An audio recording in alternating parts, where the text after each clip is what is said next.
Have you ever made pizza dough from scratch at home and totally regretted it? I know I have. This is a simple 6-ingredient pizza dough that is the easiest I have ever come upon, and I've not regretted it one time because it's just so easy to make. Some people are scared to use yeast. This recipe does have yeast, but some people are scared because they're not very familiar with it. But I think it just does not taste the same if you make pizza dough without yeast. There are some recipes that don't include yeast, but this one's just my favorite. The Fine Cooking editors explain that the bread dough is mixed and kneaded. Millions of air bubbles are trapped and dispersed throughout the dough.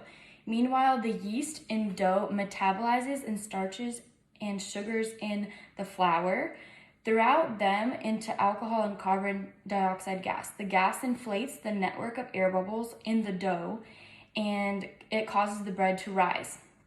So in this recipe, we mix all of our ingredients and knead it, and we let the dough rise 2 times. Some recipes only take 1 time, but I like to give it an extra couple minutes to rise just to have that perfect consistency and it be so soft and delicious. This blog online is called Pizza Craft. They say that yeast is the one ingredient in pizza dough that pizza dough needs most. Yeast is the primary leveling agent in dough, which means it's what causes the dough to rise. The best pizza dough recipes produce dough that rises quickly, making a very bubbly crust. So let's go right into it and have some fun in creating a pizza. So you're gonna take flour. I already sifted this flour. So this is 2 cups of flour. In the recipe, you need 3 cups of flour. So I separate 2 cups with 1 cup. So you just add the 2 cups in. This is the tablespoon of yeast. So you add that in as well. And you add in the sugar and the salt. And you stir, let me get a spoon, and combine it all. Then you grab the olive oil as well, add it in there, and as well as the 1 cup of warm water. You just keep stirring until it all gets incorporated. See how it's already starting to form the dough? This is perfect. The dough is pretty much all incorporated. There's some flour that isn't fully incorporated. I like to put it on a flat, clean surface and add a little bit of oil to the surface and just start kneading it with both hands. Added a little bit of oil, just kind of move it around, then add the dough and the rest of the flour that's in here, which this is still just the 2 cups that I sifted beforehand.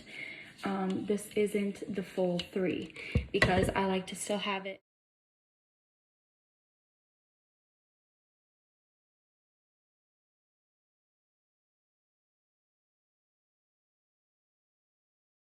Now you can tell that you need to keep kneading because if you pull it apart, it still has those pockets of dough and it's just not smooth. It's still bumpy, which you don't want because then it just won't taste as well. You might need to do this for 5 to 7 minutes.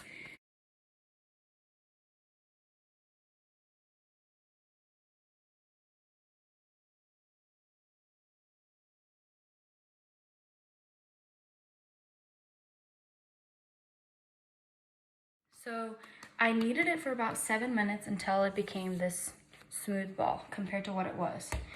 And you get it and you cut it in half. Look how nicely, there's even air bubbles in it. That's gonna be a good dough. And you let it sit for about 30 minutes. So while I set the pizza dough aside to rise, I prepare the stuff that I'm putting onto my pizza. So I like to put chicken on my pizza, like I said before.